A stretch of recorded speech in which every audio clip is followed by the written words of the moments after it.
विद्यार्थियों सुप्रभात। विगत अंक में हमने सरोजम सरसिजम रूप सिद्ध किया था तथा इसके साथ ही प्रजा इस शब्द की भी हमने पूरी सूत्र उल्लेख पूर्वक सिद्धि समझी थी। पुनः हम प्रजा इस पर दृष्टिपात करेंगे कि प्रजा ये शब्द कैसे बना है। प्र उपसर्ग पूर्वक जन धातु से प्र उपसर्ग उपपद होने पर जन धातु से परे ड प्रत्यय हो। कौन से सूत्र से होगा? उपसर्गे च संज्ञायाम। क्योंकि अभी तक जो हमने सूत्र पढ़ा था सरोजम और सरसिजम में सप्तम्याम जनेर ड, सप्तमी विभक्ति उपपद होने पर ड प्रत्यय होता है जन धातु से। यह सूत्र कह रहा है उपसर्ग उपपद होने पर। प्र उपसर्ग यहाँ पर उपपद है, इसलिए जन धातु से परे यहाँ पर उपसर्गे च संज्ञायाम सूत्र से ड प्रत्यय होगा। क्योंकि यहाँ पर जन धातु भी है, किंतु दोनों सूत्रों में अंतर समझिए। सप्तम्याम जनेर ड सप्तमी विभक्ति अंत में है, जिसके ऐसा उपपद होने पर जन धातु से परे ड प्रत्यय होता है। सप्तमी विभक्ति उपपद होने पर जन धातु से परे ड प्रत्यय करता है। उपसर्ग च संज्ञाम उपसर्ग उपपद होने पर जन धातु से परे ड प्रत्यय करता है। यहाँ पर प्र उपसर्ग है, इसलिए यहाँ पर प्र उपसर्ग पूर्वक जन धातु से ड प्रत्यय होगा, किंतु सप्तम्याम जनेर ढ से नहीं होगा, उपसर्गे च संज्ञायाम सूत्र से होगा। जब हमने ड कर दिया, ड की हम यहाँ पर चुटु सूत्र से ड की इत संज्ञा हो जाएगी। तस्य लोप से लोप आदि कार्य होकर ड में से अशेष रहता है। प्र जन और अ। अब हमने सरोजम और सरसिजम में जैसे देखा था, टेह सूत्र से यहाँ पर जन की टी क्या है? अन। जन की टी अन जो है, इस टी का लोप हो जाता है। जब जन में से अन इस टी का लोप हो जाएगा तो शेष क्या रहेगा? ज हलंत। प्र ज और ड में से ड प्रत्यय में से लोप आदि कार्य होकर अशेष रहता है। प्र जन और अ। अब जय हलंत का है, उसमें ड का जो शेष बचा हुआ अ है वो मिल जाएगा, तो हमारा रूप बन जाएगा प्रज। अब अजादिश टाप से हम टाप प्रत्यय कर देंगे, तो प्रज और टाप। टाप में से अनुबंध लोप कार्य करने पर आशेष रहता है। ट की चुटु सूत्र से एक संज्ञा हो जाती है, क्योंकि चुटु सूत्र प्रत्यय के आदि में स्थित च वर्ग और ट वर्ग की इत संज्ञा करता है। जब हम इत संज्ञा कर देंगे तो शेष रहेगा आ। प्र ज और आ। अब ज का ए है और यहाँ पर टाप में से आ जो बचा है, अक सवर्णे दीर्घ से अ और आ में सवर्ण दीर्घ होकर प्रजा यह रूप बन जाता है।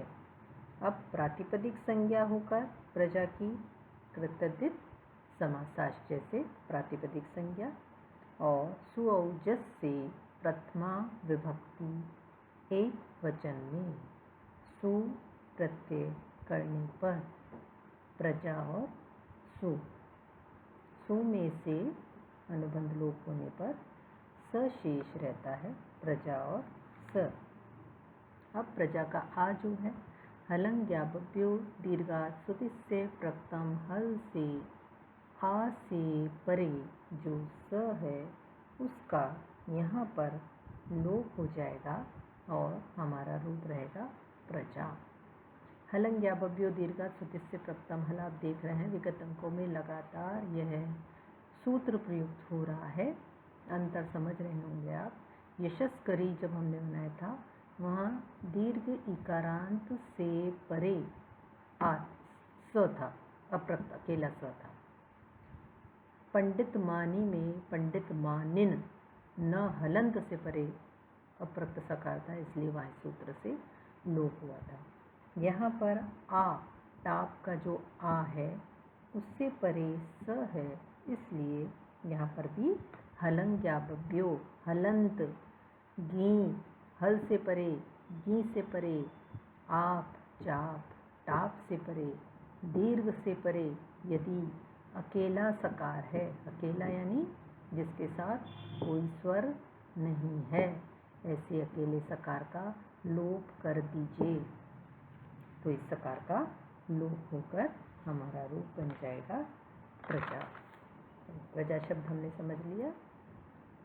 और सरोजम, सरसिजम और प्रजा में हमने अंतर समझ लिया कि जन धातु सरोज में भी है, जन धातु प्रजा में भी है, किंतु सप्तम्याम जनेर ड सप्तमी विभक्ति उपपद होने पर जन धातु से परे ड प्रत्यय करता है, और प्रजा जो है उसमें उपसर्गज संज्ञायाम सूत्र उपसर्ग उपपद होने पर जन धातु से ड प्रत्यय करता है।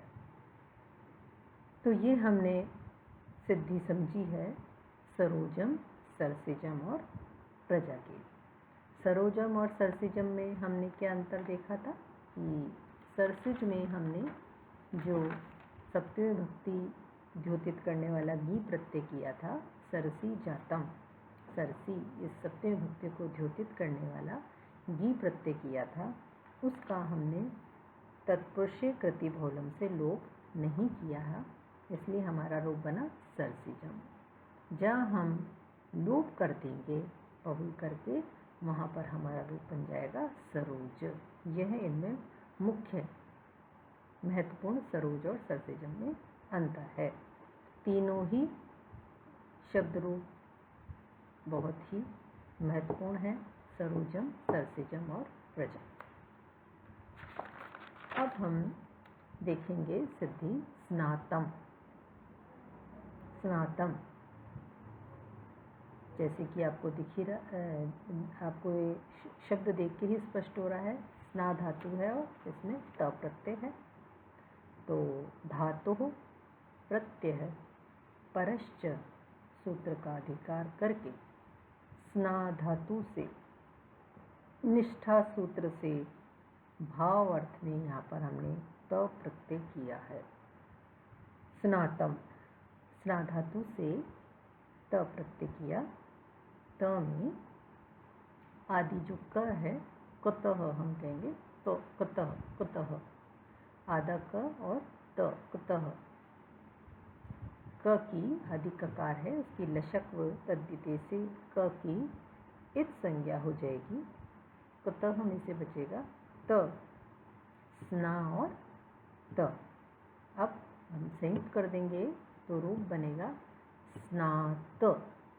रूप हमारा बना स्नात। अब क्योंकि प्रत्यय जो परे है वो कृदंत प्रत्यय है, इसलिए कृत तद्धित समासाश्चय से यहाँ पर स्नातर जो है इसकी प्रातिपदिक संज्ञा हो जाएगी।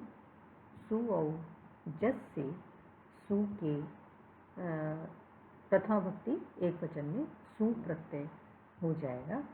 अनुबंध लोप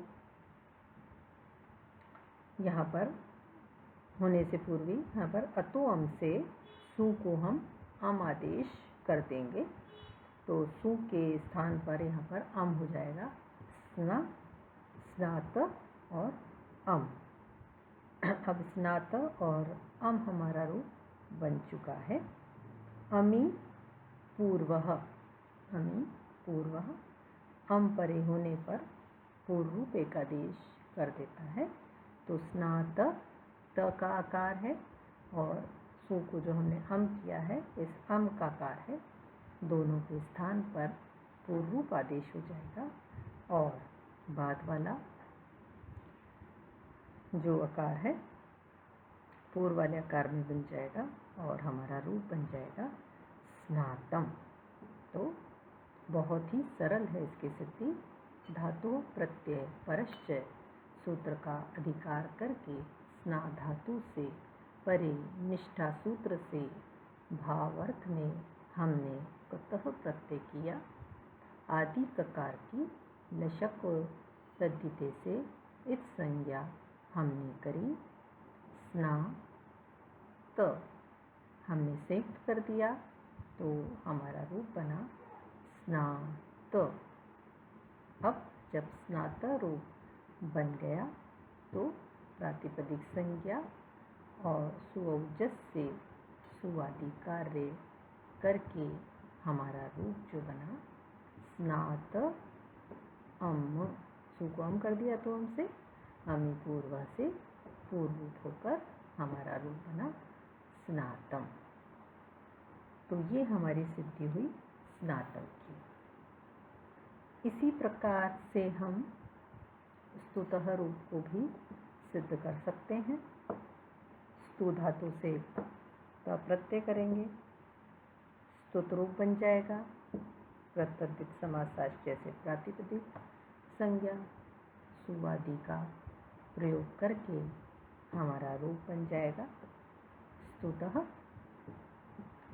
तो स्नातम और स्तुतः दोनों में ही त प्रत्यय है, इसलिए निष्ठा सूत्र से यहाँ पर कतः प्रत्यय होगा। अंतर यह है, स्नातम में तः प्रत्यय भावार्थ में हुआ है और स्तुतः में यहाँ पर कर्मार्थ में हुआ है। स्तुतः की पुनः सिद्धि हम अगले अंक में देखेंगे। धन्यवाद।